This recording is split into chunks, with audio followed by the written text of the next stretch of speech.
देश में पिछले दिनों आवारा कुत्तों को लेकर काफी बहस हुई, जिसके बाद सुप्रीम कोर्ट ने कुछ जरूरी दिशा निर्देश दिए।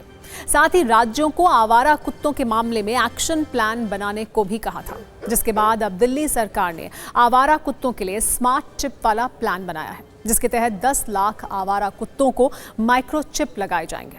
दिल्ली एनिमल वेलफेयर बोर्ड की बैठक में यह फैसला लिया गया। माइक्रोचिप वाले इस पूरे प्लान के लिए 2 वर्ष की डेडलाइन तय की गई है। इस योजना के लिए 900 करोड़ रुपए का बजट तय किया गया है। कुत्तों में लगने वाला ये माइक्रोचिप कैसे काम करेगा और इससे आवारा कुत्तों को कंट्रोल करने में कैसे मदद मिलेगी, इस पर हमने सरल भाषा में एक कुंजी तैयार की है। कुत्तों में लगाया जाने वाला ये माइक्रोचिप एक रेडियो फ्रीक्वेंसी आइडेंटिफिकेशन डिवाइस होगा, जो सिर्फ 12 मिलीमीटर लंबा होता है, यानी ये चावल के दाने के आकार का होगा। इस चिप को एक विशेष सीरीज से कुत्तों की त्वचा के नीचे गर्दन के पास इंजेक्ट किया जाता है। इसमें किसी तरह की बैटरी नहीं होती। यही वजह है कि इस माइक्रोचिप को बदलने की जरूरत नहीं पड़ती। ये चिप एक पॉलीमर कैप्सूल में बंद होता है, जो कुत्ते के शरीर के लिए सुरक्षित है। चिप लगाने की प्रक्रिया बहुत लंबी नहीं है, इसे 2 से 5 मिनट में पूरा कर लिया जाता है। दिल्ली सरकार इस प्रोजेक्ट को संयुक्त राष्ट्र विकास कार्यक्रम की मदद से पूरा करेगी, ताकि डॉग बाइट्स और रेबीज वाले खतरे को कम किया जा सके। अब ये भी समझ लीजिए कि ये चिप कैसे इस खतरे को कम करेगा। हर चिप का एक यूनिक आईडी नंबर होता है, जिससे उसकी पहचान होती है।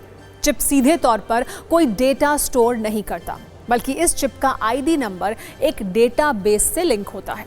चिप के स्कैनर की रेडियो फ्रीक्वेंसी एक्टिव होकर आईडी नंबर भेजती है, जिससे कुत्ते की पहचान की जा सकेगी।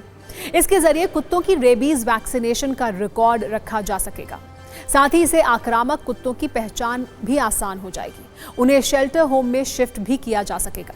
इस चिप की मदद से कुत्तों का स्टेरिलाइजेशन स्टेटस भी पता चल जाएगा। गंभीर बीमारी से पीड़ित कुत्तों की पहचान आसान हो जाएगी। अभी पायलट प्रोजेक्ट के तौर पर 500 आवारा कुत्तों में माइक्रोचिप लगाने का टेंडर जारी कर दिया गया है। कुत्तों में चिप लगाने के फैसले के साथ दिल्ली सरकार ने और भी कई फैसले लिए हैं। पालतू कुत्तों का रजिस्ट्रेशन अनिवार्य कर दिया गया है।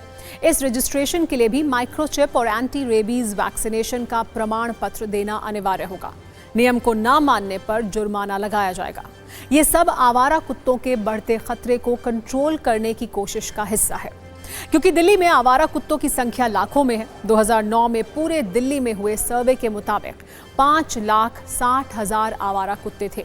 2019 में दिल्ली विधानसभा की एक सब कमेटी ने यह अनुमान लगाया कि शहर में करीब 8 लाख आवारा कुत्ते हैं। फिलहाल अनुमान यह है कि यह संख्या 10 लाख के आसपास हो सकती है।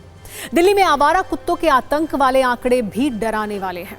2024 में दिल्ली में करीब 45,000 डॉग बाइट के मामले सामने आए, जबकि पूरे देश में डॉग बाइट के 37 लाख मामले थे। भारत में हर वर्ष रेबीज से 20,000 लोगों की मौत हो जाती है।